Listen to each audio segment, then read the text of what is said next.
আসসালামু আলাইকুম প্রিয় গাইস, সবাই কেমন আছেন? আশা করি সবাই ভালো আছেন। আল্লাহর রহমতে আপনাদের দোয়ায় আমি অনেক ভালো আছি। বেশি একটা ভালো নেই, আমার একটু সর্দি লেগেছে, এই জন্য ভয়েসটা এমন শোনা যাচ্ছে। তো গাইস, আমি আবার নতুন ভিডিও নিয়ে আপনাদের সাথে শেয়ার করার জন্য চলে আসলাম। আমি আজকে মাংস রান্না করব। যারা রান্না করতে পারেন না তারা ফুল ভিডিও দেখে রান্নাটা শিখে নেবেন খুব সহজেই।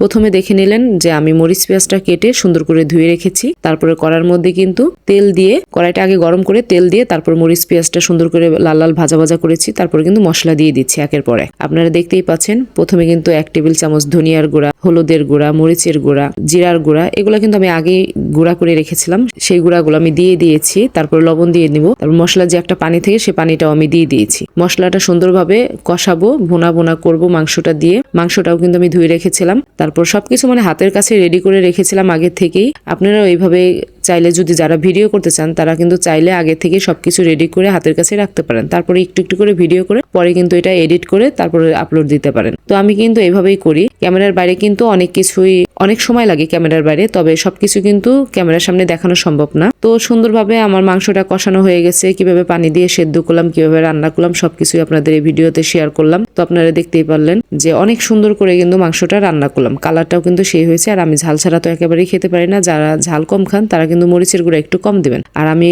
মাছ গোছ যাই রান্না করি, কাঁচামরিচ কিন্তু আমি দিই। কাঁচামরিচ দেওয়ার পরেও কিন্তু মরিচের গুঁড়াটা দিই। যাই হোক, আজকে হবে মাংস, তার সাথে হবে রুটি। কারণ শীতের মাস, অনেকদিন আমি রুটি বানাই না, কারণ আমি প্রচন্ড অলস। আমার রুটি বানাতে ইচ্ছে করে না, কারণ হাতে আটা লেগে যায়, আটা ছেনতে অনেক কষ্ট হয়ে যায়। প্রথমে কিন্তু আমি পানিটা ফুটাই নিয়েছি মাংস রান্না করার পরে। পানি গরম করে তারপর আটার মধ্যে একটু লবণ দিয়ে রেখেছিলাম। সেই আটার মধ্যে কিন্তু পানিটা দিয়ে নাড়াচাড়া দিয়ে, খুন্তি দিয়ে, প্রথমে কিন্তু গরম পানিতে হাত দিবেন না, কারণ খুন্তি দিয়ে নাড়তে হবে।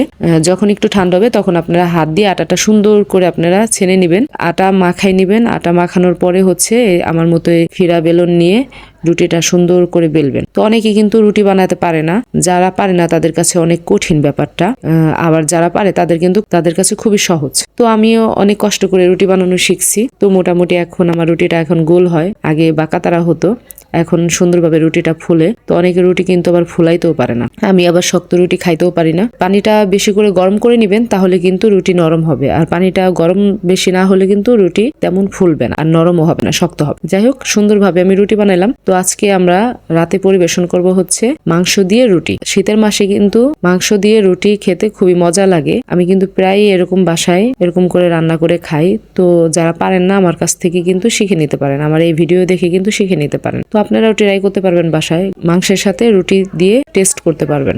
তো আপনাদের শর্টকাটে ভিডিওটা দেখানোর চেষ্টা করলাম, যখন পরিবেশন করছি খাবার সেই ভিডিওটাও দেখালাম। তো আজকের ভিডিও এই পর্যন্তই। সবাই ভালো থাকবেন, সুস্থ থাকবেন। আল্লাহ হাফেজ।